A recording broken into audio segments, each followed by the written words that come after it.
Box office దగ్గర మొదటి రోజు వరల్డ్ వైడ్ గా అనుకున్న అంచనాలను మించిపోయే రేంజ్ కలెక్షన్లతో ఊచకోత కోసిన నేచురల్ స్టార్ నాని నటించిన లేటెస్ట్ మూవీ హిట్ 3 తెలుగు రాష్ట్రాలలో ఓవరాల్ గా 22.4 కోట్ల రేంజ్ గ్రాస్ మార్క్ నందుకోగా వరల్డ్ వైడ్ గా 40.8 కోట్ల రేంజ్ లో గ్రాస్ కలెక్షన్లను వసూలు చేసి ఊచకోత కోసింది. ఇక బాక్సాఫీస్ దగ్గర రెండవ రోజు నార్మల్ ఫ్రైడే అయినా కానీ అనుకున్న దానికన్నా బెటర్ ట్రెండ్ నే చూపెడుతూ ఉంది ఆన్లైన్ టికెట్ సేల్స్ లో, అలాగే ఆఫ్లైన్ లో కూడా. ఓవరాల్ గా బాక్సాఫీస్ దగ్గర సినిమా తెలుగు రాష్ట్రాలలో ప్రెజెంట్ ట్రెండ్ ను బట్టి చూస్తూ ఉంటే అటు ఇటుగా 8 నుండి 9 కోట్ల రేంజ్ లో గ్రాస్ కలెక్షన్ ను మినిమం వసూలు చేసే అవకాశం కనిపిస్తూ ఉండగా, ఫైనల్ ఆఫ్లైన్ టికెట్ సేల్స్ లెక్కలు కనుక బాగుంటే 10 కోట్ల మార్జిన్ ను అందుకునే అవకాశం ఉందని చెప్పవచ్చు. ఇక కర్ణాటక, రెస్ట్ ఆఫ్ ఇండియా మొత్తం మీద 2 కోట్ల లోపు గ్రాస్ మార్క్ అందుకునే అవకాశం ఉన్న ఈ సినిమా వరల్డ్ వైడ్ గా కూడా మరో 2.5 కోట్ల వరకు గ్రాస్ ను ఓవర్సీస్ లో అందుకునే అవకాశం ఉంది. దాంతో టోటల్ వరల్డ్ వైడ్ గా రెండవ రోజున సినిమా అన్ని అనుకున్నట్లు జరిగితే 14 కోట్లకు అటు ఇటుగా గ్రాస్ ను మినిమం వసూలు చేసే అవకాశం ఉందని చెప్పవచ్చు. ఇక మొత్తం మీద 2 రోజులు పూర్తయిన తర్వాత తెలుగు రాష్ట్రాలలో ఈ రోజు సాధించే కలెక్షన్లతో సినిమా 32.5 కోట్ల మార్కు గ్రాస్ మార్క్ ను అందుకునే అవకాశం కనిపిస్తూ ఉండగా, వరల్డ్ వైడ్ గా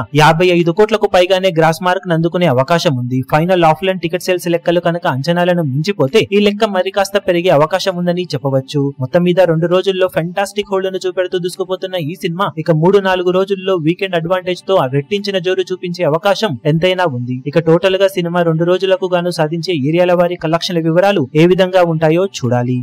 ఈ వీడియో మీకు నచ్చినట్లయితే లైక్ చేయండి, షేర్ చేయండి, ఛానల్ ను సబ్స్క్రైబ్ చేయడం మాత్రం మరవకండి. ఏ చిన్న అప్డేట్ ను మిస్ అవ్వకూడదు అనుకుంటే బెల్ ఐకాన్ ను ప్రెస్ చేయండి.